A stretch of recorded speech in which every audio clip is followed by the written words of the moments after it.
हरे कृष्णा, राधे राधे दोस्तों।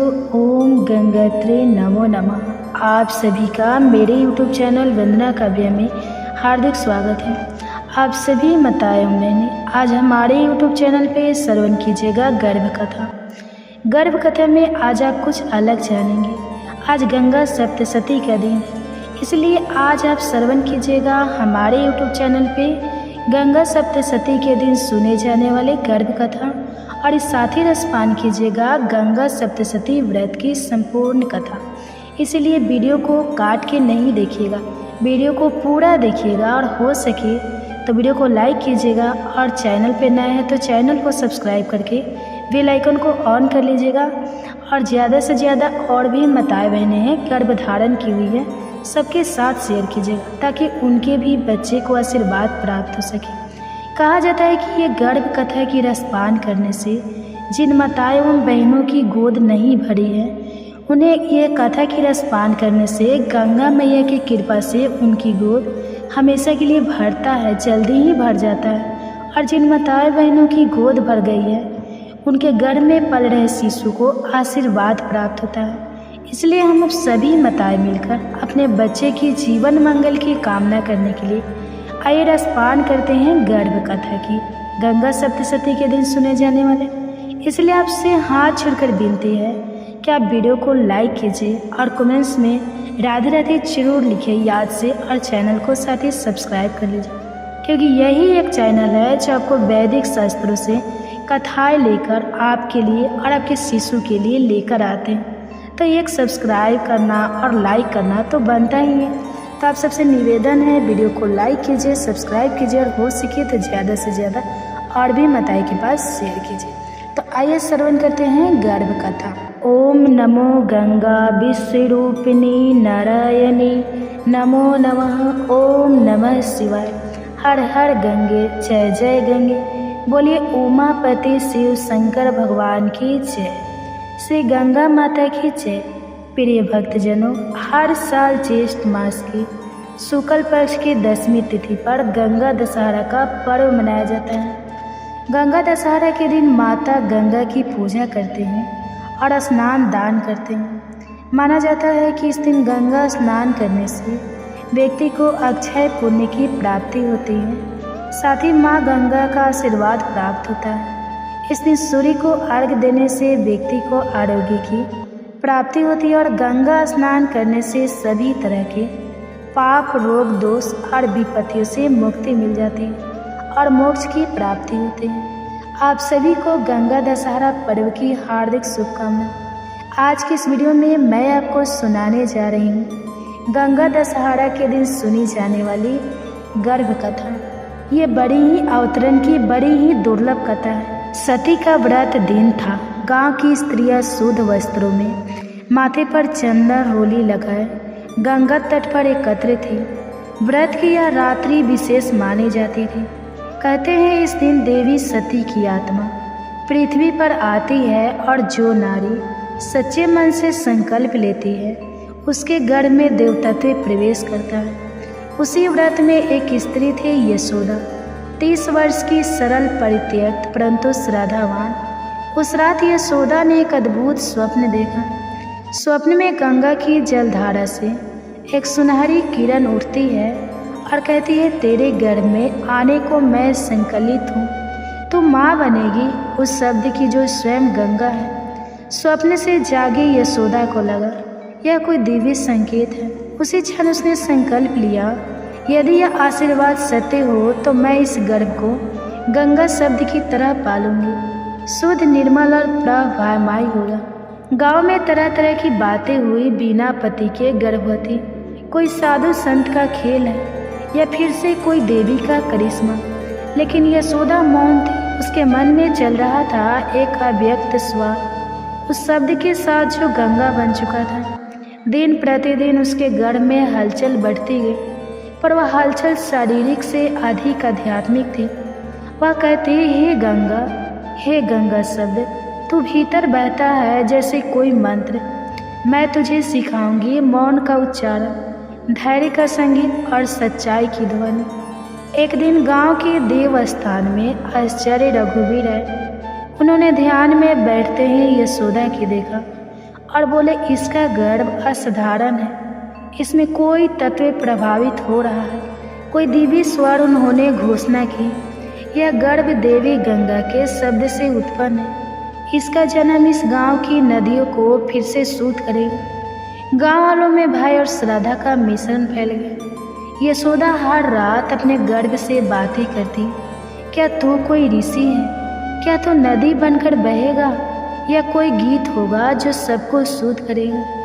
एक दिन उत्तर मिला, माँ मैं गंगा का शब्द हूँ, जो गिरेगा नहीं, जो जलेगा नहीं, जो सहेगा सब और फिर भी निर्मल रहेगा। उस दिन से यशोदा ने अपने घर में शंख ध्वनि, वेद मंत्र, जल पूजन और तुलसी सेवा आरंभ की। उसके गर्भ का आकार अब ऐसा था मानो उसके भीतर संपूर्ण गंगा बह रही। गांव का प्रधान उसके पास आया, यशोदा ये जो तू कहती है वह अंधविश्वास है, समाज को भ्रमित न कर। तेरे गर्भ को किसी साधु ने छू दिया होगा और तू उसे देवी मान बैठी। यशोदा मुस्कुराई, जिसे तू भ्रम मानता है वह मेरे लिए विश्वास है। जो गर्भ में है वह कोई साधारण नहीं, वह स्वयं सुधी का अवतार है। उसके इस उत्तर ने गांव को दो भागों में बांट दिया, श्रद्धालु और सेवादी। उसी समय गांव की नदी सूख गई। लोग व्याकुल हो उठे। यशोदा को गर्भ में पीड़ा होने लगी। वह बोली, माँ गंगा ये कैसी पीड़ा है? उत्तर आया, जब नदी थमती है तो गर्भ भी भारी होता है। मुझे प्रवाह चाहिए, बहना चाहिए, तभी जीवन बनेगा। तब यशोदा ने प्रण किया, जब तक मेरी नदी नहीं बहेगी मैं जल नहीं ग्रहण करूंगी। गांव की अन्य स्त्रियां यशोदा के साथ आ गई। सभी ने मिलकर गड्ढे खोदे, कुएं साफ किए, वर्षा की प्रतीक्षा की और संकल्प लिया, हम यशोदा की गंगा को जन्म देंगे। यह एक माँ नहीं बल्कि स्त्रियों की संकल्प शक्ति थी। एक रात बिजली चमकी, वर्षा शुरू हुई और सूखी नदी में पुनः जल बहने लगा। उसी रात यशोदा को प्रसव पीड़ा हुई। गांव की दाइयाँ कहने लगी, ये कोई साधारण बच्चा नहीं है, इसका जन्म ऐसे हुआ जैसे जल टूटकर बहा हो। एक बालिका जन्मी, नेत्रों में नीला प्रकाश, माथे पर जल चीर और स्वर में वह शक्ति जो मंत्र की तरह लगती थी। यशोदा ने उसे नाम दिया गंगा शब्द। गंगा शब्द जब चलती तो उसके पैरों के नीचे की मिट्टी भीग जाती। वह जब गाती तो गांव के कुएं झकड़ित उठते। जब वह खेलती तो अन्य बच्चों को जल संरक्षण सिखाती। गांव ने समझा यह कोई साधारण कन्या नहीं, अपितु एक जीवित नदी है। गंगा शब्द ने जब 12 वर्ष की आयु में गंगा किनारे बैठकर पहला गीत गाया तो गांव की नदी में ऐसे बहाव आया जैसे वह किसी ऋषि की ऋचा हो। उसने कहा, माँ ने मुझे शब्द के रूप में पाला है। अब मैं हर गर्भवती स्त्री के भीतर वह प्रभाव बनना चाहती हूँ जिससे उनका गर्भ शुद्ध, पावन और दिव्य बने। उस दिन से सती के दिन यशोदा और गंगा शब्द की कथा सुनाई जाने लगी। यह कथा एक स्त्री के अकेलेपन, विश्वास, समाज से संघर्ष और अतः एक नदी शब्द के रूप में जीवन के पुनर्जन्म की कहानी बन गई। तो यह थी गंगा शब्द सती के दिन सुने जाने वाले गर्भ कथा। आपसे विनती है कि वीडियो अच्छी लगी है तो वीडियो को लाइक कीजिए और चैनल को याद से सब्सक्राइब कर लीजिए। और हाँ, कमेंट्स में राधे राधे जरूर लिखिए, लिख कर ही जाइए। अब सुनिए गंगा सप्तशती व्रत की कथा, उनके अवतरण की कथा। गंगा दशहरा की अब पौराणिक कथा सुनने से पहले जो भी माताएं बहनें भोलेनाथ जी को सच्चे हृदय से मानते हैं तो अब कमेंट्स में ओम नमः शिवाय, हर हर गंगे अवश्य लिखिए। मैं भगवान भोलेनाथ माता गंगा से प्रार्थना करती हूँ कि जो भी मनुष्य इस कथा को सुन रहा है उसके घर में सुख समृद्धि बनाए रखना, उसके सभी पापों को नष्ट कर देना। जय हो गंगा माता की जय हो। भोलेनाथ जी के सूर्यवंश में बाहु नाम के एक राजा हुए। वे बड़े ही धर्मपरायण राजा थे। वे अपनी प्रजा का पालन पुत्रों के समान करते थे। पापी और द्रोहियों को उचित दंड देते थे। जिससे समस्त प्रजा निर्भय होकर धर्म पूर्वक रहते थे। उनके राज्य में अन्य धन की कोई कमी नहीं थी, जिससे समस्त प्रजाजन वहाँ सुखपूर्वक निवास करती थी। एक समय राजा बाहु के मन में अहंकार उत्पन्न हो गया। वे सोचने लगे कि पूरी पृथ्वी पर मेरे जैसा कोई राजा नहीं। मेरे राज्य में हर ओर सुख शांति है। मैंने अपने सभी शत्रुओं को जीत लिया है। मुझे समस्त वेद और शास्त्र का ज्ञान है। इस संसार में मुझसे बढ़कर दूसरा कौन है। अब मनुष्य स्वयं को सबसे अच्छा मानने लगता है तो उसे दूसरों में दोष दिखाई देने लगता है। जो दूसरों में दोष देखते हैं उनकी वाणी भी दूसरों के प्रति कठोर हो जाती है। जिसका मन सदा दूसरों में देखने पर लगा रहता है और जो सदा कठोर भाषण किए रहता है, उनके प्रियजन पुत्र तथा भाई बंधु भी शत्रु बन जाते हैं। इसलिए जो मनुष्य संतान, मित्र, गृह, धन धान्य आदि सबकी हानि देखना चाहता है, उसे ही इस काम को करना चाहिए। इस प्रकार अहंकार के बढ़ जाने के कारण राजा बाहु अत्यधिक उद्दंड हो गए और परिणाम स्वरूप उनके बहुत सारे शत्रु बन गए। है और ताल जग कुल के क्षत्रियों से उनकी प्रलय शत्रुता हो गई और उनके साथ राजा बाहु का घोर युद्ध छिड़ गया। युद्ध में राजा बाहु परास्त हुए और दुखी होकर अपनी दोनों पत्नियों के साथ वन में चले गए और वही समय व्यतीत करने लगे। दुख और संताप से राजा बाहु का शरीर जर्जर हो गया और कुछ समय बाद वन में ही उन्होंने प्राण त्याग दिया। उस समय उनकी छोटी पत्नी गर्भवती थी। पति के गुजर जाने से उन्हें बहुत दुख हुआ। उन्होंने पति के साथ ही चिता में जलने का निश्चय कर लिया। उस स्थान से कुछ ही दूरी पर अड़मुनि का आश्रम था और मुनि परम तेजस्वी पुरुष थे। उन्हें तीनों कालों का ज्ञान था। जब उन्होंने राजा बाहु की उस पतिव्रता छोटी रानी को सती होते हुए देखा तो उनको मना करते हुए कहा कि हे देवी, तेरे गर्भ में शत्रुओं का नाश करने वाला चक्रवर्ती बालक है, इसलिए तुम चीता पर चढ़ने का साहस मत करो। वैसे भी शास्त्रों में गर्भवती स्त्री के सती होने का निषेध बताया गया है। यदि तुम अपनी इच्छा से सती होना चाहती हो पर तुम्हें अपने गर्भ में पल रहे शिशु की हत्या करने का अधिकार नहीं है, अतः तुम्हें यह पाप नहीं करना चाहिए। मुनि की इस प्रकार कहने पर रानी उनकी बात मान गई और फिर दोनों रानियों ने मिलकर पति का विधि पूर्वक अंतिम संस्कार किया और इसी के कहने पर मुनि के आश्रम में रहने चली गई। और मुनि के आश्रम में रहकर दोनों रानियां महर्षि की सेवा सत्कार में अपना समय बिताने लगी। पर छोटी रानी अपने पूर्व के संस्कारों के कारण धार्मिक कर्म में विशेष रुचि लेती और मुनि के सुंदर प्रवचनों को अपने हृदय में धारण करके हमेशा परमेश्वर के ध्यान और भजन में लीन रहा करती थी, जिससे बड़ी रानी के मन में उनके प्रति ईर्ष्या होने लगी। और एक दिन बड़ी रानी ने छोटी रानी को भोजन में जहर मिलाकर दे दिया, पर ईश्वर की कृपा से छोटी रानी पर उस जहर का कोई प्रभाव नहीं पड़ा और न ही गर्भ में पल रहे शिशु पर कोई प्रभाव पड़ा। समय आने पर छोटी रानी ने पुत्र को जन्म दिया और मुनि ने विष के साथ उत्पन्न हुए उस बालक का नाम सागर रख दिया। माता ने बालक सागर का बड़े प्रेम पूर्वक पालन पोषण किया। जब बालक सागर कुछ बड़ा हुआ तो और मुनि ने उसका यज्ञो पवित्र संस्कार किया और उसे शास्त्रों का अध्ययन कराया, साथ ही अस्त्र शस्त्रों की शिक्षा भी दी। और मुनि से शिक्षा पाकर बालक सागर बलवान, बुद्धिमान और धर्मात्मा हो गए। एक दिन सागर ने अपनी माता से पिता के बारे में जानना चाहा। तब माता ने उन्हें सारा वृत्तांत कह सुनाया कि किस प्रकार सागर के पिता शत्रुओं से हराकर वन में आए और यहाँ और मुनि के आश्रम में सागर का जन्म हुआ। सारी कथा को जानकर सागर को भीषण क्रोध आया और उन्होंने माता के सामने प्रतिज्ञा कर ली कि वो अपने पिता के शत्रुओं का नाश करेगा और अपना खोया हुआ राज्य वापस लेगा। तब माता से आज्ञा लेकर सागर और मुनि के पास पहुँचे और उनका आशीर्वाद लेकर वहाँ से प्रस्थान किया और अपने कुल गुरु महर्षि वशिष्ठ के पास पहुँचे। कुल गुरु वशिष्ठ से मिलकर उन्हें प्रणाम करके सागर ने उन्हें सब समाचार सुनाया। महर्षि वशिष्ठ सागर को देखकर बड़े ही प्रसन्न हुए और उन्हें अलग अलग प्रकार की देवी अस्त्र शस्त्र प्रदान की। इस प्रकार सभी देवी अस्त्र शस्त्रों से सुसज्जित होकर सागर कुल गुरु वशिष्ठ से आज्ञा लेकर अपने पिता के शत्रुओं से युद्ध करने पहुंच गए। सूरवीर सागर ने बहुत ही कम समय में अपने सभी शत्रुओं को पराजित किया। तब शक, यवन और बहुत से राजा अपने प्राण बचाने के लिए वशिष्ठ मुनि के शरण में पहुंचे।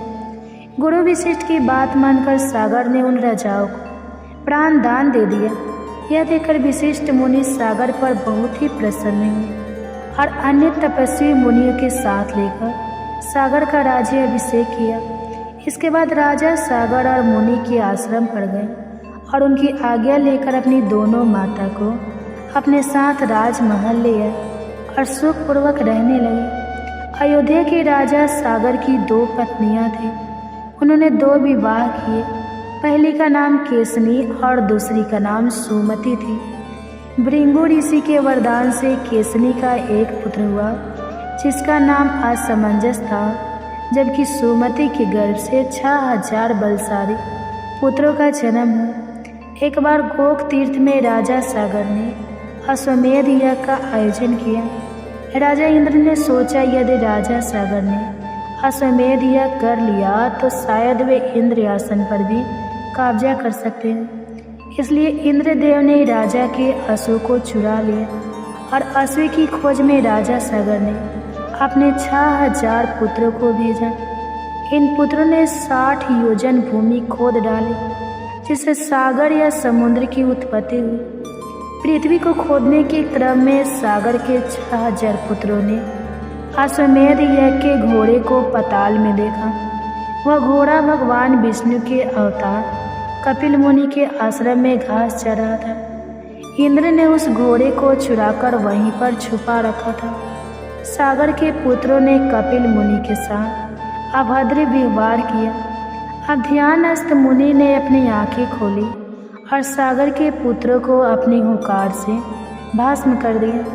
इधर समय व्यतीत होने लगा। जब राजा सागर के 6000 पुत्र वापस नहीं आए तो राजा सागर ने अपने 6000 पुत्रों की खोज में अपने पौत्र अंशुमन को भेजा। अंशुमन ने जब अपने चाचा की राख देखी तो वे द्रवित हो गए।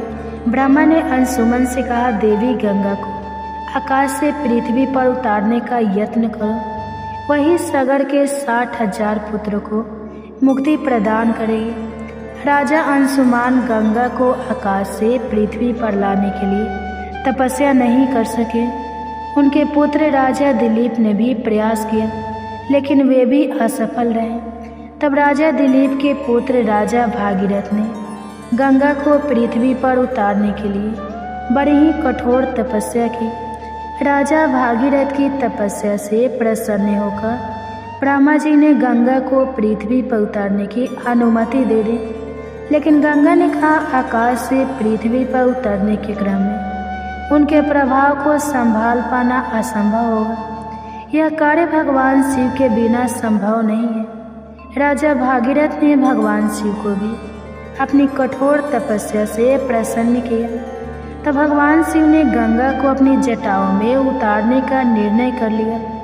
तब गंगा आकाश से शिव की जटाओं में उतरने लगी तो उनके द्रव को देखकर शिव ने उन्हें अपनी जटाओं में कैद कर लिया। राजा भागीरथ के द्वारा भगवान शिव की एक बार फिर पूजा करने के बाद भगवान शिव ने गंगा को बिंदु सरोवर के पास अपनी जटाओं से निकाल दिया। बिंदु सरोवर से गंगा की 7 धाराएं निकली। गंगा की जो 3 धाराएं पूर्व की ओर निकली उनका नाम जानवी, पावनी और नलिनी पड़ा।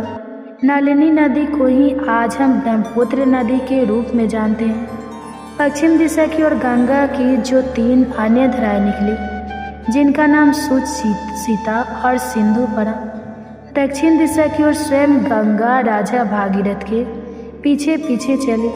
मार्ग में गंगा के प्रभाव को देखकर तपस्विनी महामुनि जनक क्रोधित हो गए क्योंकि वे तपस्या कर रहे थे। गंगा के प्रभाव से उनकी तपस्या में विघ्न आ रहा था तो उन्होंने गंगा को पी लिया।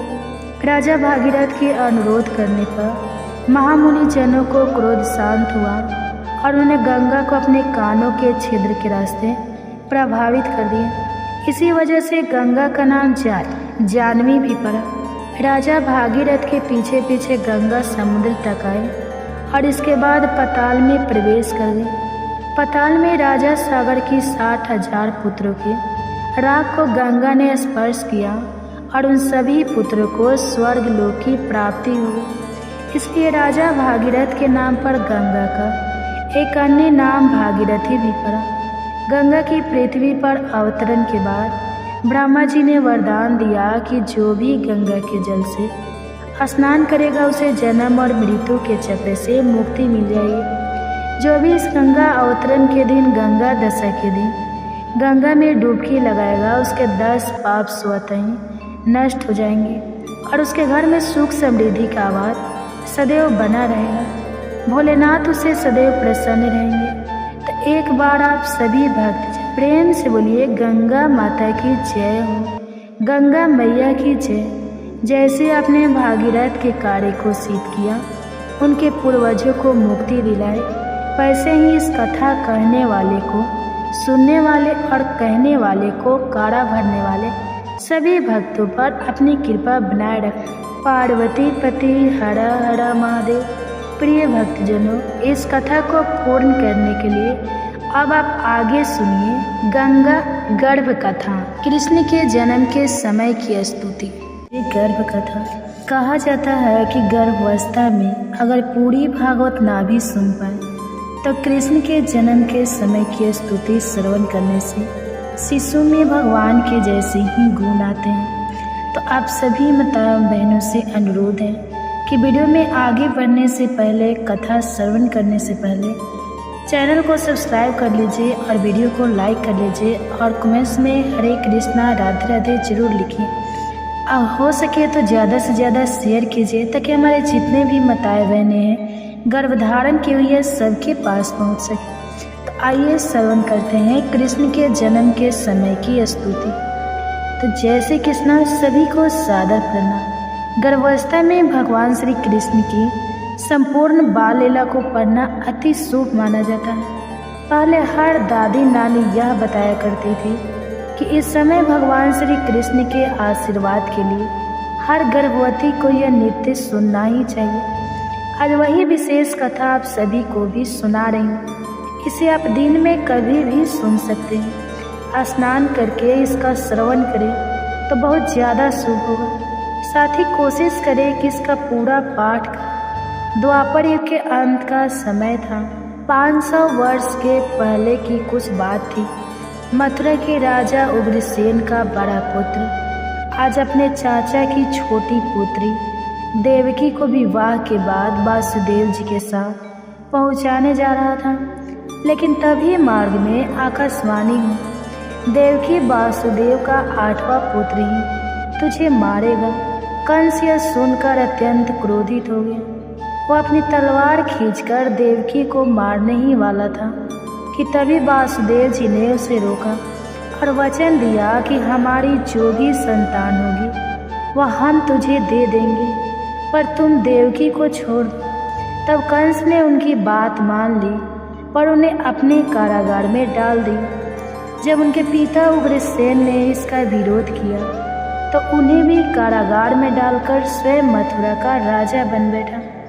कुछ समय बाद देवकी ने एक पुत्र को जन्म दिया। जब कंस को इसकी सूचना मिली तो उसने बड़ी निर्दयता से उसे पत्थर पर पटक कर मार दिया। इस प्रकार देवकी के जो भी पुत्र होता उसे कंस मार दिया करता था।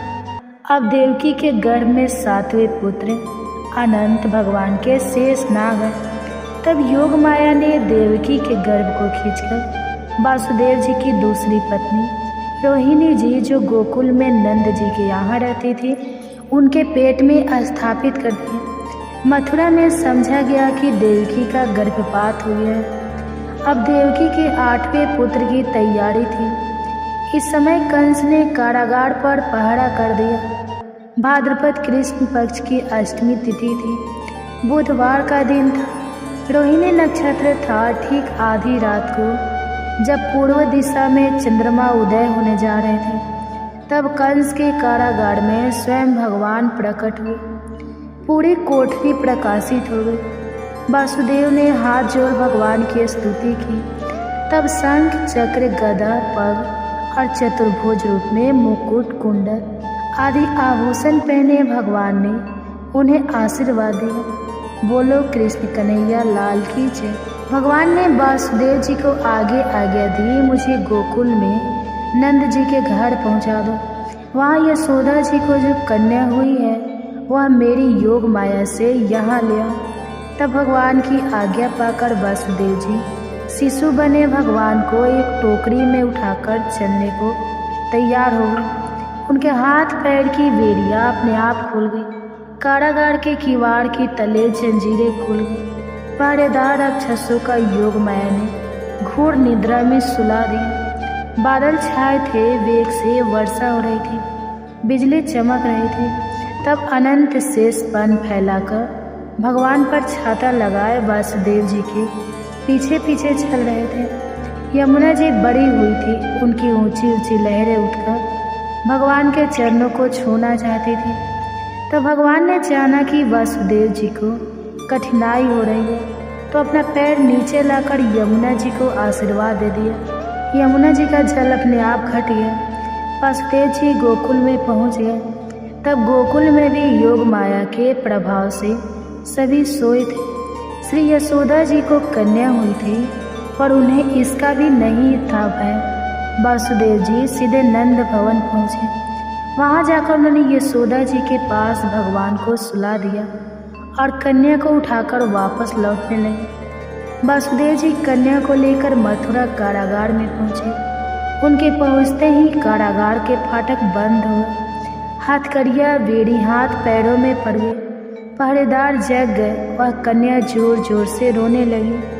समाचार पाकर कंस दौड़ा आया। उसने उस कन्या को देवकी से छीनकर पत्थर पर पटकना चाहा, किंतु उसके हाथ से छूटकर कन्या आकाश में चली गई। अष्टभुजा देवी का रूप धारण करके कंस से कहा, तुझे मारने वाला कहीं और उत्पन्न हो गया है, और जोर जोर से हंसते हुए अदृश्य हो गए। यह सुनकर कंस को बड़ा दुख हुआ, पर अब उसका अंत समय निकट था। इसलिए विपरीत बुद्धि वाले रक्षा मंत्रियों ने सलाह दी कि आसपास उत्पन्न हुए सभी नवजात बालकों को मारने के लिए दैत्य नियुक्त कर देना चाहिए। अब कंस द्वारा नियुक्त एक पूतना राक्षसी भगवान के जन्मोत्सव के दिन नंद भवन पहुंची। उसने सुंदर रूप धारण किया था। अपने स्तनों में हलाहल विष लगा रखा था। पालने में सोए भगवान को गोद में उठाकर वो अपने स्तन पिलाने लगी। भगवान उसके दुष्ट भाव जानकर दूध के साथ उसके प्राण भी पीने लगे। वह छटपटा नहीं लगी। वह अब अपने राक्षसी रूप में आकर भागने लगी, पर भगवान उसकी छाड़ पर वैसे ही चिपके रहे। वह दूर जाकर गिर पड़ी और तब उसने अपने प्राण त्याग दिए। पीछे दौड़ती गोपियों ने भगवान का शुक्रिया कर बाल स्वरूप भगवान को उठाया और घर लिए। जब भगवान 27 दिन के हुए, उनका जन्म नक्षत्र आया, तब उन्होंने पहली बार अपनी करवट ली। उस दिन जन्म नक्षत्र का उत्सव मनाया जा रहा था। यशोदा माँ ने उन्हें एक बैलगाड़ी के नीचे पालना डालकर सुला दिया। कुछ देर बाद जब भगवान की नींद खुली तो माँ का दूध पीने के लिए पाँव उछाल उछाल कर रोने लगी। उनके कोमल से पैर का धक्का लगते ही बैलगाड़ी उलट गई। उस पर रखे दूध, दही, मक्खन, घी आदि के बर्तन फूट गए। गाड़ी पलटने के शब्द को सुनकर गोपियाँ दौड़ पड़ी। उन्होंने भगवान को वहाँ से उठा लिया। ये समझ नहीं पा रही थी इतने छोटे से बालक से यह गाड़ी कैसे उलट सकती है। भगवान की लीला तो इस प्रकार अनवरत चले ही जा रही थी। बोलो श्री कृष्ण कन्हैया लाल की जय। अब आगे एक दिन कंस ने त्रिवत नामक असुर भेजा। उस समय माँ यशोदा शाम को गोद में लिए आंगन में बैठी थी। अचानक से भगवान बहुत भारी हो गए और मैया उन्हें गोद में ना उठा सकी और उन्हें आंगन में सुलाकर किसी काम से अंदर चली गई। उस समय वह त्रिवत राक्षस एक भयंकर बवंडर आंधी के रूप में गोकुल में आया और अंधकार कर दिया। वह भी श्री कृष्ण को अपने साथ उड़ा ले गया, लेकिन भगवान का भार वह देर तक नहीं सह सका। भगवान ने उस राक्षस का गला पकड़ लिया। अंत में गला घुटने से वह गोकुल में एक पत्थर पर से चटकर गिर पड़ा। इधर आंधी में भगवान को भी गोपियां व्याकुल होकर ढूंढ रही थी। तब राक्षस के शरीर पर भगवान को पाकर ये तुरंत उठा लाए। इस प्रकार गोकुल वासियों के आश्चर्य का समापन ही नहीं हो रहा था। यहाँ नंद बाबा समझ चुके थे कि जरूर वासुदेव देवकी के पुत्र स्वयं भगवान ही उनके आंगन में खेल रहे हैं। तभी एक दिन नंद जी ने वासुदेव जी के पुरोहित महर्षि गर्ग से प्रार्थना की कि आप रोहिणी जी के पुत्र और यशोदा जी के पुत्र का नामकरण संस्कार कर दें। गर्ग जी ने कहा, मैं यादव का आश्चर्य हूँ। अगर मैं बालकों का नामकरण संस्कार करूँगा तो कंस समझ जाएगा कि यह दोनों बालक वासुदेव के हैं और फिर वह दुष्ट इन बालकों के प्राण लेने पर उतारू हो जाएगा। गर्ग मुनि की बात सुनकर नंद जी ने उनसे गुप्त रूप से यह समारोह करने की प्रार्थना की, जिसे गर्ग जी ने स्वीकार कर लिया। अब शुभ मुहूर्त पर नामकरण संस्कार किया गया। गोरे रंग के श्री रोहिणी नंदन का नाम रखा, जो पीछे बलराम कहे जाने लगे, और यशोदा लाल का नाम संस्करण से प्रभावित, अर्थात जिसका आकर्षण इतना ज़्यादा हो कि जो एक बार उन्हें देख ले वे फिर उनसे दूर ना रह पाए। नवीन जल भरे मेघ के समान यशोदा कुमार को गर्ग जी ने कृष्ण कहा। इस प्रकार श्री कृष्ण और बलराम जी नंद भवन के आंगन में घुटनों के बल चलने लगे। बोलो कृष्ण कन्हैया लाल की जय। माँ यशोदा और माँ रोहिणी इन चंचल बालकों की क्रीड़ा देख कर आनंद मग्न हुआ करती थी।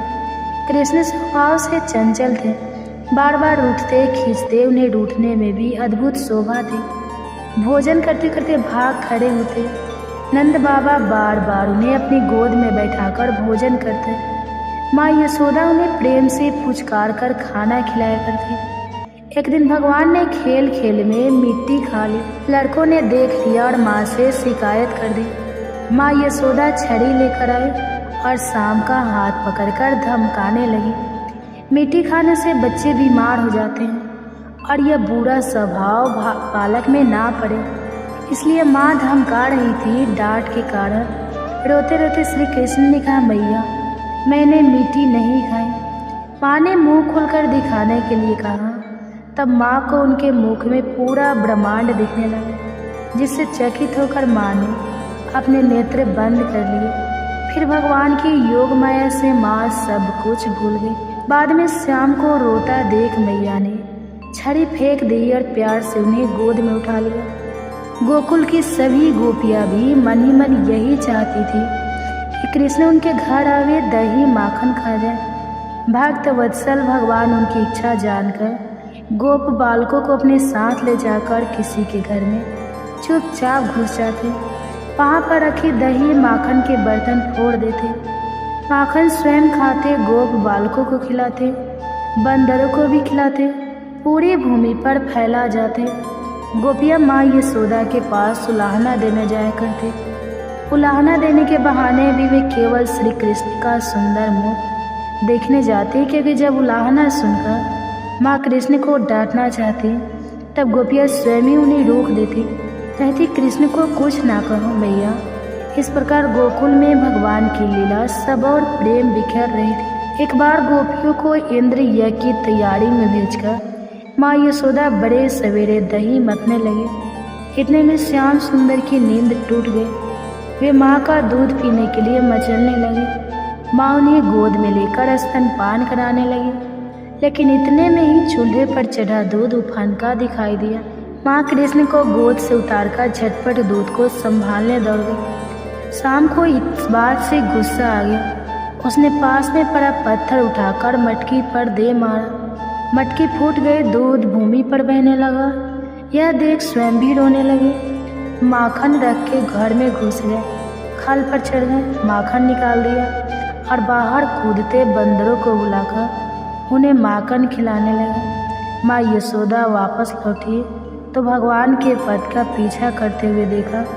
कैसे बंदरों को माखन खिला रहे हैं। मैया उनके पीछे आज छड़ी लेकर दौड़ी। श्याम आगे आगे भागने लगे। मैया पीछे पीछे दौड़ते दौड़ते थक गए। भगवान अब रुक गए। अब मैया उनको खल के पास ले गई और रस्सी लेकर बांधने लगे। मैया जो भी रस्सी उठाती वह 2 उंगल छोटी पड़ जाती। घर की सभी रस्सियाँ एक में एक जोड़ देने पर भी 2 उंगल छोटी ही पड़ती।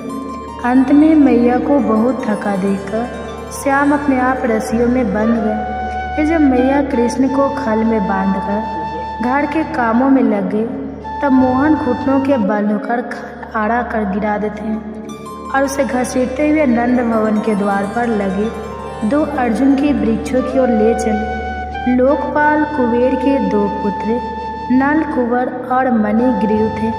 धन का उन्हें बड़ा घमंड था। एक बार अपनी स्त्रियों के साथ मदिरा पीकर स्नान कर रहे थे। इस समय उधर से देवर्षि नारद निकले। नारद जी को देखकर स्त्रियां तो झटपट से बाहर निकल गई, परंतु कुबेर के दोनों पुत्र वहीं खड़े रहे। इसे नारद जी ने उन्हें श्राप दे दिया, तुम लोग वृक्षों की भांति खड़े हो, इसलिए गोकुल में जाकर वृक्ष बन जाओ। जब भगवान द्वापर में अवतार लेंगे तभी तुम्हारा उद्धार होगा। वे दोनों कुबेर के पुत्र नंद भवन के द्वार पर जुड़वा अर्जुन के वृक्ष बन खड़े थे। देवर्षि नारद की बात को सच करने के लिए भगवान श्री कृष्ण वहां आए। वे दोनों वृक्षों के बीच से निकल गए और खल को उन वृक्षों के बीच में अड़ा दिया।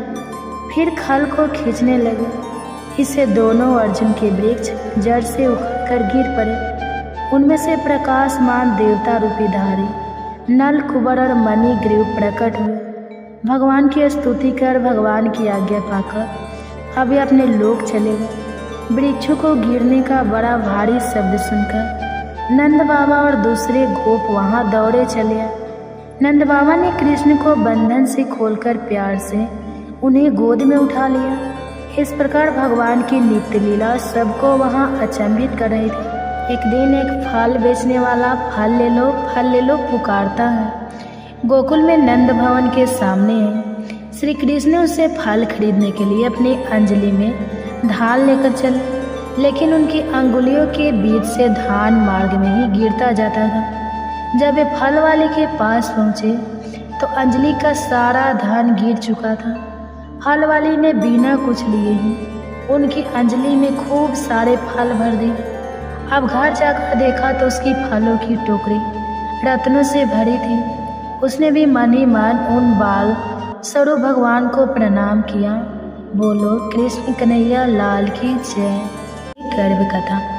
आज आप अपने गर्भ में पल रहे शिशु को सुनाएंगे महाभारत की कहानी। कहा जाता है कि गर्भावस्था में अगर पूरी भागवत ना भी सुन पाए तो महाभारत के युद्ध के समय की कृष्ण की वीरता और कुंती के गर्भ कथा की रसपान करने से हमारे गर्भ में पल रहे शिशु पर कर्ण के जैसी ही वीरता प्रकट होती है। तो आइए हम अपने गर्भ में पल रहे शिशु को श्रवण कराएं महाभारत की दिव्य चमत्कारी कहानी और कर्ण की दिव्यता। अगर कहानी अच्छी लगेगी तो वीडियो को लाइक कीजिएगा और चैनल पर नए हैं तो चैनल को सब्सक्राइब करके बेल आइकन को ऑन कर लीजिएगा, ताकि ऐसे ही गर्भ कथा की नोटिफिकेशन की वीडियो आप सभी माँ के पास सबसे पहले पहुँचे। हो सके तो ज़्यादा से ज़्यादा शेयर कीजिए। तो आइए श्रवण करते हैं। कमेंट्स बॉक्स में राधे राधे जरूर लिखिएगा। याद से आपकी कमेंट्स का हमें इंतज़ार रहेगा। महाभारत की कथा जितनी वीरता, धर्म और युद्ध की है उतनी ही मातृत्व, त्याग और स्त्री शक्ति की भी है। कुंती पांडव की जननी न केवल एक रानी थी, बल्कि वह एक ऐसी स्त्री थी जिनका जीवन संघर्ष, रहस्य और अध्यात्म से भरा था। यह गर्भ कथा उस कुंती की है जिन्होंने समय से पहले माँ बनने का अनुभव किया और फिर जीवन भर उस मातृत्व को अपने हृदय में छिपा कर जिया। कुंती का जन्म राजा सूरसेन के घर हुआ था और बचपन में ही उन्होंने अपने मामा कंस को सौंप दिया गया था। बाद में राजा कांति भोज ने उन्हें गोद लिया, इसलिए उनका नाम कुंती पड़ा। कुंती का बचपन राजसी ऐश्वर्य में भी था, लेकिन वे बचपन से ही गंभीर, विदुषी और जिज्ञासु स्वभाव की थी। वे वैदिक शास्त्रों, तप और ब्रह्मचर्य के महत्व को समझती थी। यही कारण था कि उन्होंने स्वयं सेविका की तरह ऋषियों की सेवा की और विशेष रूप से ऋषि दुर्वासा को तृप्त किया। एक दिन ऋषि दुर्वासा उनके महल में अतिथि बनकर आए। क्रोधी स्वभाव के लिए प्रसिद्ध दुर्वासा को कुंती ने अत्यंत श्रद्धा से सेवा देकर प्रसन्न किया। इससे प्रसन्न होकर ऋषि ने उन्हें एक दिव्य मंत्र दिया। इस मंत्र को यदि तुम किसी भी देवता का स्मरण कर उच्चारण करोगी तो वह देवता प्रकट होकर तुम्हें संतान की प्राप्ति कराएगा। कुंती मंत्र के प्रभाव को लेकर अत्यंत जिज्ञासु, परंतु बाल्य अवस्था और अनुभवहीनता के कारण उन्होंने एक दिन प्रातः काल सूर्यदेव का स्मरण करते हुए मंत्र का प्रयोग कर डाला। मंत्र के प्रभाव से स्वयं सूर्यदेव प्रकट हुए। कुंती भयभीत हो गई। उन्होंने सूर्यदेव से प्रार्थना की कि वह लौट जाए, परंतु देवता बोले, मंत्र की शक्ति से मैं उपस्थित हुआ हूँ, अब लौटना संभव नहीं। तुम्हारे गर्भ में मेरा तेजस्वी पुत्र होगा। कुंती के गर्भ में एक तेजस्वी बालक का बीज पड़ा। यह उनके लिए एक अद्वितीय अनुभव था। अविवाहित होकर गर्भवती होना उस युग में सामाजिक लांछन का कारण था।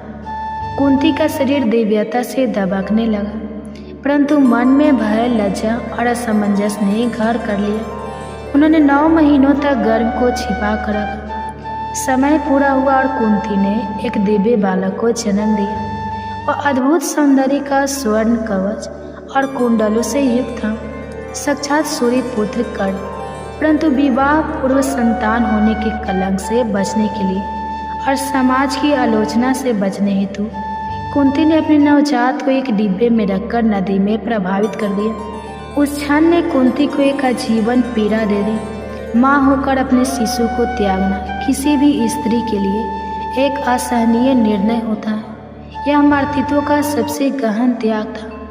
बाद में कुंती का विवाह हस्तिनापुर के महाराज पांडु से हुआ। पांडु धर्मपरायण, वीर और नीतिज्ञ थे। विवाह के उपरांत कुंती ने महाराज पांडु के साथ हिमालय की ओर गमन किया, जहाँ उन्होंने तपस्या और ध्यान में जीवन बिताया। पांडु ने एक बार वन में अनजाने में एक ऋषि को मृग समझकर मार दिया। उस ऋषि ने श्राप दिया कि यदि पांडु स्त्री संग करेगा तो उसकी मृत्यु हो जाएगी। इस श्राप ने पांडु को अत्यंत व्यथित कर दिया। वह संतानहीन रह जाने से दुखी थे। कुंती ने पांडु को अपना वह रहस्य बताया। दुर्वासा द्वारा प्रदत्त मंत्र देवताओं से संतान की प्राप्ति की शक्ति। पांडु के आग्रह पर कुंती ने धर्मराज यम को आगान किया, जिसे युधिष्ठिर का जन्म हुआ। धर्म, संयम और विवेक का प्रतीक। फिर वायुदेव को स्मरण कर भीम का जन्म हुआ, बल, साहस और क्रोध का स्वरूप। फिर इंद्र का आवाहन कर अर्जुन का जन्म हुआ, दिव्य शौर्य, निपुणता और धर्म के रक्षक। पांडु की दूसरी पत्नी माद्री भी संतान चाहती थी। कुंती ने उदारता से उन्हें मंत्र का उपयोग करने की अनुमति दी। माद्री ने अश्विनी कुमारों का आवाहन किया, जिनसे नकुल और सहदेव का जन्म हुआ। इस प्रकार कुंती 5 पांडव की माँ बनी, 3 अपने गर्भ से और 2 सहमातृत्व से। एक दिन पांडु अपनी कामना पर नियंत्रण ना रख सके और माद्री से संग कर बैठे। उसी क्षण श्राप के अनुसार उनकी मृत्यु हो गई। माद्री ने अपने प्रायश्चित स्वरूप सती हो जाना उचित समझा और 5 बालक कुंती के सानिध्य में रह गए। कुंती एक विधवा माँ बनकर 5 पुत्रों को लेकर हस्तिनापुर लौटी। वहाँ उनके लिए नए संघर्षों का दौर आरंभ। जब कर्ण ने द्रौपदी स्वयंवर में भाग लिया और अर्जुन ने स्पर्धा की, तब कुंती ने उसे देखा। उनका हृदय विदीर्ण हो उठा। यह वही पुत्र था जिसे उन्होंने जन्म के बाद त्यागा था। कुंती ने बाद में एकांत में कर्ण से भेंट की, उसे सत्य बताया, लेकिन कर्ण ने अपने दैत्य और पालनकर्ता अधिरथ से मिले। प्रेम के कारण पांडव का साथ नहीं दिया। यह एक माँ के लिए हृदय विदारक अनुभव था, एक पुत्र से मिलने पर भी उसे खो देने का। महाभारत युद्ध की पूर्व संध्या पर कुंती ने कर्ण से प्रार्थना की कि वह 5 पांडव को न मारे। कर्ण ने वचन दिया कि वह अर्जुन को छोड़ किसी पांडव को नहीं मारेगा। यह एक माँ की अंतिम आशा थी। जो दो विरोधी पक्षों में बटी हुई थी, एक और उसका त्यागा हुआ पुत्र और दूसरी ओर वे जिनका पालन पोषण उसने किया। कर्ण की मृत्यु के बाद कुंती ने युधिष्ठिर को सत्य बताया कि कर्ण उनका ज्येष्ठ भ्राता था। यह सुनकर युधिष्ठिर को आत्मगालीन हुई और उन्होंने कहा कि अब वे राज सिंहासन नहीं लेंगे। कुंती की स्वीकार उचित किसी साहसिक निर्णय से कम नहीं थी, परंतु यह भी सत्य था कि अब पछताने से कुछ नहीं बदल सकता था। महाभारत के बाद कुंती ने धृतराष्ट्र, गांधारी और विदुर के साथ वन को प्रस्थान किया। उन्होंने तपस्या की, ध्यान किया और अतः वन में ही अपनी देह त्याग दी। उनका जीवन एक सन्यासिनी का रहा, जिसने नारी होकर भी महानताओं की गाथा। कुंती की गर्भ कथा केवल एक स्त्री की जीवनी नहीं है, वह एक समग्र नारी अनुभव है, जहाँ प्रेम, त्याग, मर्तित्व, साहस, धर्म और पीड़ा सब समाहित है। उन्होंने धर्म के मार्ग पर चलते हुए वह सब सहज एक साधारण नारी के लिए असंभव था। कुंती की गर्भ कथा आज भी प्रत्येक स्त्री के हृदय में प्रतिध्वनित होती है, जो अपने जीवन में संघर्षों के बीच मर्तित्व और मर्यादा को साथ लेकर चलती है। उनकी जे गर्भ कथा माताओं बहनें, आपसे अनुरोध है कि वीडियो को पूरा देखिएगा। आधा अधूरा ज्ञान हमेशा आधा अधूरा ही रहता है, इसलिए कभी भी वीडियो को काट कर नहीं देखिएगा और हो सके तो ज़्यादा से ज़्यादा शेयर कीजिएगा, क्योंकि ज्ञान बांटने से ही फल मिलता है। इसीलिए हो सके तो शेयर कीजिएगा, जितने भी माताएं बहनें हैं सबके साथ शेयर कीजिएगा और वीडियो को पूरा देखिएगा शुरू से अंत तक। अच्छी कथाएं हैं, आपको अच्छी लगेगी। कथा श्रवण करने के बाद आपको अच्छा फील होगा, इसलिए वीडियो को ज़्यादा देखिएगा और हो सके तो वीडियो को लाइक करके कमेंट्स में हरे कृष्णा राधे राधे जरूर लिखिएगा और अपना आशीर्वाद हमें कमेंट्स के माध्यम से जरूर दीजिएगा। आप सभी का बहुत बहुत धन्यवाद, जो आप सबने मुझे इतना प्यार देते हैं, मेरे वीडियो को इतना प्यार देते हैं और इतनी गहरे से समझते हैं और कथा की रसपान करते हैं। तो चलिए एक बहुत ही प्रेरणादायक कहानी आज सुना रही हूँ। गर्भ में मिला ज्ञान, अभिमन्यु की एक सच्ची कहानी। आपसे अनुरोध है, हाथ जोड़कर विनती है कि वीडियो को पूरा देखिए शुरू से लेकर अंत तक। अच्छी कहानियाँ हैं, अच्छी लगेगी आपको। गर्भ में पल रहा शिशु भी आनंद लेगा। इसके लिए गर्भवती माता एक शांत अवस्था में बैठ जाए, जहाँ बहुत ज़्यादा डिस्टर्ब ना हो, और अपने दोनों हाथ को मलता से गर्भ पे रख ले और अपने बच्चे को धीरे से बुलाए, आओ आओ मेरे बच्चे, आज मैं तुम्हें एक ऐसी कहानी सुनाने जा रही हूँ जिस गर्भ में ही अभिमन्यु की सच्ची कहानी, जिसने गर्भ में ही चक्रव्यूह वेदना सीख लिया था। क्या तुम जानते हो अभिमन्यु कौन था? आओ मैं तुम्हें आज विस्तार से सुनाने जा रही हूँ। तो चलिए श्रवण करते हैं। क्या आपने कभी सुना है कि एक बच्चा अपनी माँ के गर्भ में ही युद्ध की सबसे जटिल रणनीति सीख गया? न तलवार थी, न कोई गुरुकुल, बस एक माँ थी, उसका प्रेम था और एक पिता की वाणी, जिसे सुनकर एक अजन्मे बालक ने चक्रव्यूह भेदने की कला सीख ली। यह कोई कल्पना नहीं, यह महाभारत का वह सच है जो हमें बताता है कि एक माँ की कोख में भी युद्ध की शुरुआत हो सकती है। और उस बच्चे का नाम था अभिमन्यु।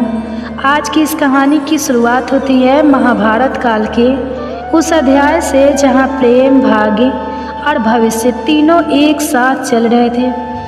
अर्जुन पांडवों में सबसे पराक्रमी, सबसे निपुण धनुर्धर उस समय अपने 12 वर्षों के वनवास के अंतिम पड़ाव पर थे। तीर्थ यात्राओं और आत्मचिंतन के माध्यम से वह अपने जीवन को दिशा देने की कोशिश कर रहे थे। उन्होंने अपनी यात्रा के दौरान कई यश मुनियों से ज्ञान प्राप्त किया, लेकिन अतः उनका मार्ग उन्हें ले आया द्वारिका। द्वारिका भगवान श्री कृष्ण की नगरी, धार्मिकता, संस्कृति और संगीत का एक अद्भुत संगम। अर्जुन द्वारिका पहुँचे तो वहाँ का वातावरण पूरी तरह अलग था। समुद्र की लहरें, मंदिरों की घंटियाँ और कृष्ण की नगरी की दिव्यता, यह सब कुछ जैसे उनके थके हुए मन को शांति देने आए हो। और यही उनकी भेंट होती है सुभद्रा से। सुभद्रा भगवान श्री कृष्ण और बलराम की बहन, एक अत्यंत सुंदर, सौम्य, गुणवान और तेजस्वी कन्या। जब अर्जुन ने पहली बार सुभद्रा को देखा, वो भगवान रुक्मणी के मंदिर से लौट रही थी। सफ़ेद वस्त्र, हाथों में पूजा की थाली और चेहरे पर एक शांत तेज। अर्जुन की दृष्टि कुछ क्षणों तक स्थिर रह गई। वो केवल सौंदर्य नहीं देख रहे थे, वो एक ऐसे व्यक्तित्व को देख रहे थे जिसमें भविष्य की माता, भावी रानी और एक वीर योद्धा की जननी छिपी थी। अर्जुन मन ही मन बोल पड़े, यदि स्त्री से कोई पुत्र जन्म ले तो वह निश्चित ही महापुरुष होगा। श्री कृष्ण का दृष्टिकोण, श्री कृष्ण अर्जुन की मन स्थिति को भांप गए थे। वे मुस्कुराए और बोले, पार्थ, तू तीर्थों की यात्रा पर निकला था, लेकिन तुझे अपनी संतान का तीर्थ मिलने आया है। सुभद्रा कोई सामान्य कन्या नहीं, वह उस यज्ञ की अग्नि है जिसमें धर्म का बीज अंकुरित होगा। अर्जुन थोड़ा संकोच में थे, क्योंकि सुभद्रा यादव कुल की राजकुमारी थी और बलराम चाहते थे कि सुभद्रा का विवाह गुरु वंश के बाहर हो। लेकिन श्री कृष्ण ने कहा, सच्चा विवाह वही है जहाँ मन और कर्म दोनों शुद्ध हो। सुभद्रा तेरे पति की सहचरी है, तेरे भावी पुत्र की माता है। अब तुझे पहल करनी होगी। सुभद्रा का भी मन मौन में उतर दे रहा था। अर्जुन की विनम्रता, उनकी वीरता और उनका धर्म के प्रति समर्पण, सब कुछ सुभद्रा के हृदय को छू गया था। अर्जुन और सुभद्रा के बीच कुछ दिनों में आत्मीयता बढ़ी। वो एक दूसरे से धर्म, जीवन और भविष्य पर बात करने लगे। एक दिन समुद्र तट पर बैठे हुए सुभद्रा ने अर्जुन से पूछा, क्या आपको कभी डर लगता है युद्ध से? अर्जुन मुस्कुराए, हाँ, जब मैं सोचता हूँ कि मेरे भीतर कोई ऐसी शक्ति ना हो जो मेरी संतति को आगे ले जाए, तब डर लगता है। सुभद्रा बोली, तो हम दोनों एक ऐसा जीवन रचे जहाँ भय नहीं, संस्कार हो। सुविवाह और गर्व की ओर पहला कदम। श्री कृष्ण के आशीर्वाद और योजना से अर्जुन और सुभद्रा का विवाह हुआ। एक दिव्य उत्सव की तरह शंखनाद, मंत्र, पुष्प वर्षा। और उसी दिन भगवान श्री कृष्ण ने सुभद्रा के कान में कहा, अब तू केवल मेरी बहन नहीं, अब तू एक संस्कार देने वाली माँ बनेगी। तेरे गर्भ में जो आत्मा आएगी वो केवल योद्धा नहीं, वो धर्म का पुनर्निर्माण करेगा। और यही से उस कथा की शुरुआत होती है जो केवल युद्ध के मैदान तक सीमित नहीं है, बल्कि गर्भ में शुरू हुई एक महान गाथा कथा है। एक माँ, एक पिता और एक अजन्मे बच्चे के बीच का ऐसा पवित्र संवाद जिसने जन्म दिया अभिमन्यु को। विवाह के कुछ महीनों बाद सुभद्रा ने अर्जुन को वह शुभ समाचार दिया जिसका वह हृदय से इंतजार कर रहे थे। प्रभु, मेरे गर्भ में आपके पुत्र का जीवन अंकुरित हो चुका है। अर्जुन कुछ क्षणों तक मौन रह गए। उनके मन में जैसे कोई अनदेखा दीपक जल उठा। उन्होंने सुभद्रा के चरणों में सिर रखकर कहा, तुम केवल मेरी पत्नी नहीं, अब इस राष्ट्र की भावी शक्ति की जननी बन चुकी हो। और वहीं से शुरू हुई गर्भ शिक्षा की वो यात्रा जिसे आज भी इतिहास सिर झुकाकर याद करता है। गर्भ संस्कार की शुरुआत अर्जुन ने अपने शास्त्रों को शांति से एक ओर रख दिया। अब उनकी तलवार, उनका धनुष, वाणी, विचार और ध्यान बन गए थे। उन्होंने निश्चय किया, मैं अपने पुत्र को गर्भ से ही योद्धा बनाऊंगा, लेकिन केवल बाहुबल से नहीं, बुद्धि, विवेक और धर्म से सुसज्जित योद्धा। उन्होंने सुभद्रा के लिए एक विशेष कक्ष बनवाया जहाँ रोज वेदों का पाठ होता, शुद्ध वायु प्रभावित होती, मंदिर की घंटियाँ बजती और जहाँ कोई नकारात्मक विचार प्रवेश नहीं कर सकता। चक्रव्यूह की शिक्षा, गर्भ के भीतर की पहली कक्षा। एक दिन जब सुभद्रा 7वें महीने में थी, अर्जुन उन्हें लेकर महल के उद्यान में बैठे। चारों ओर नीम की छाया, हरे वृक्षों की मंद हवा और शांत वातावरण में अर्जुन ने कहना शुरू किया, प्रिय, आज मैं तुम्हें वह युद्ध प्रणाली समझाऊंगा जिसे चीर पाना किसी साधारण योद्धा के बस की बात नहीं होती। इसका नाम है चक्रव्यूह। सुभद्रा ने उत्सुकता से कहा, क्या यह रचना युद्ध को जीतने का उपाय है? अर्जुन बोले, नहीं, यह रचना युद्ध को रोकने का उपाय है। जो इसे समझ ले वह शांति तक पहुंच सकता है। और फिर उन्होंने सुभद्रा को बताना शुरू किया कैसे चक्रव्यूह 7 परतों का एक घूर्णशील कवच होता है। हर परत एक भ्रूण है, हर द्वार पर एक महारथी होता है और प्रवेश करते करते योद्धा अपने आप को भूल जाता है। गर्भ में सुन रहा था कोई जब अर्जुन यह सब समझा रहे थे। सुभद्रा तो केवल श्रोता थी, लेकिन कोई और था जो हर शब्द को आत्मा की गहराई से सुन रहा था। वो था अजन्मा अभिमन्यु, गर्भ में परंतु पूर्ण चेतना में। जैसे जैसे अर्जुन चक्रव्यूह की परतों की बात करते, अभिमन्यु की गति बढ़ती जाती। सुभद्रा ने अर्जुन का हाथ पकड़ा और कहा, मुझे लगता है मेरा गर्भ मुझे उत्तर दे रहा है। अर्जुन मुस्कुराए और बोले, वह कोई साधारण आत्मा नहीं है, उसे यह ज्ञान अब आत्मा की स्मृति में अंकित हो रहा है। अधूरी शिक्षा एक नियति लेकर जब अर्जुन 7वीं परत तक पहुँचे और बाहर निकलने की विधि बताने ही वाले थे, सुभद्रा को अचानक नींद आने लगी। गर्भ का भार, मौसम की गर्मी और गढ़ ज्ञान की थकान, सुभद्रा सो गई। अर्जुन ने भी बात रोक दी, पर शायद नियति को यही मंजूर था। अभिमन्यु ने चक्रव्यूह में प्रवेश करना सीख लिया था, पर निकलने का मार्ग अधूरा रह गया। पर श्री कृष्ण की दृष्टि में यह भी पूर्ण था। शाम को श्री कृष्ण महल आए। उन्होंने सुभद्रा के सोते हुए चेहरे को देखा, फिर अभिमन्यु के गर्भ की ओर दृष्टि की। मुस्कुराकर बोले, बालक ने जितना सुन लिया वही योगों के लिए पर्याप्त है, क्योंकि इसमें केवल अर्जुन की वाणी नहीं थी, इसमें माँ की उपस्थिति, प्रेम और शक्ति भी समाहित थी। उन्होंने सुभद्रा के सिर पर हाथ रखा और कहा, यह बालक तुम्हारे गर्भ से नहीं, तुम्हारी श्रद्धा से जन्म लेगा और यहीं से बन गया वह आधार जिस पर जन्मा इतिहास का सबसे तेजस्वी योद्धा अभिमन्यु।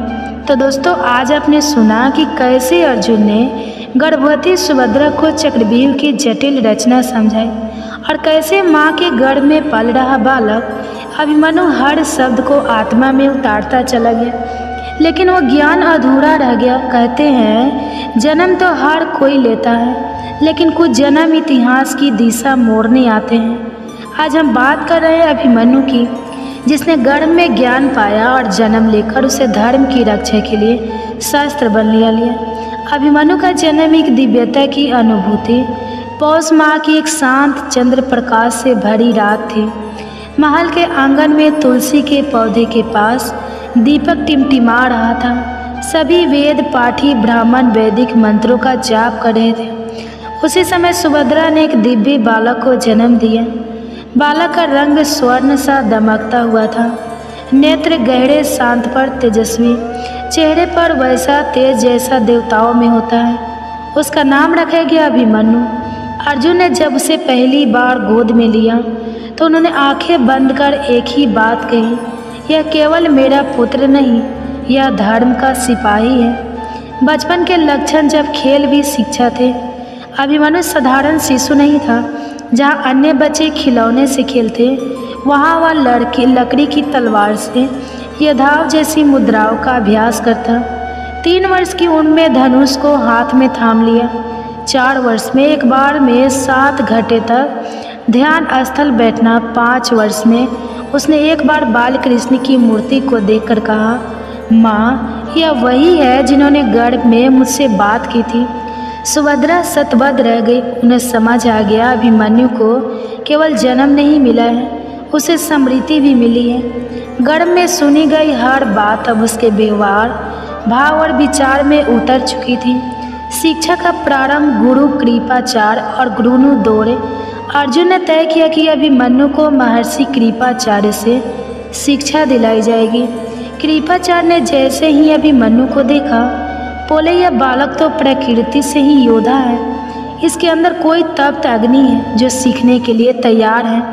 कृपाचार्य ने उसे ध्वनि की दिशा से शत्रु को पहचानना, घोड़े की चाल समझना और सामरिक ध्यान सिखाना शुरू किया। 10 वर्ष की उम्र में वह गुरु द्रोणाचार्य के आश्रम पहुंचा, जहां भीष्म, कर्ण और द्रोण स्वयं उसकी प्रतिभा देखकर चकित हो गए।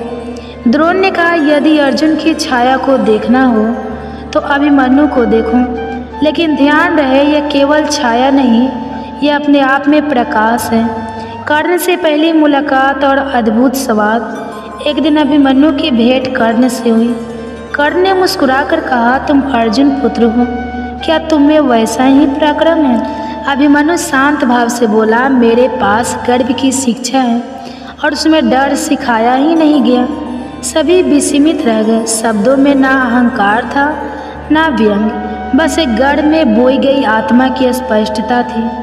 कृष्ण का आशीर्वाद। श्री कृष्ण ने जब अभिमन्यु को पहली बार ध्यान करते देखा तो बोले, इस बालक को अब मेरी जरूरत नहीं है, यह स्वयं स्वर बन चुका है। श्री कृष्ण ने एक दिन सुभद्रा से कहा, बहन, तूने जो गर्भ में सुना, जो बोला, उसी से इस बालक की आत्मा बनी है।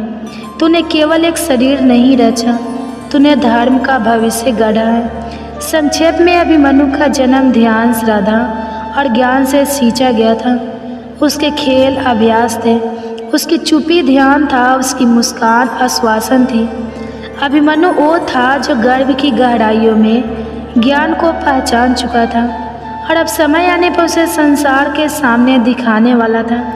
अगले भाग में जानेंगे जब कुरुक्षेत्र का युद्ध आया और कैसे 16 साल का एक बालक एक पूरी सेना के सामने अकेला खड़ा हो गया और इस तरह जन्म हुआ अभिमन्यु का। वो बालक जो गर्भ में ही युद्ध की शिक्षा लेकर आया, एक ऐसा योद्धा जिसकी आभा बचपन से ही सबको चौंका देती थी। पर दोस्तों, यह तो बस शुरुआत है, क्योंकि अब शुरू होगी उसकी असली शिक्षा, वो साधना, वो सीख जो उसे बनाएगी महाभारत के युद्ध का सबसे वीर योद्धा।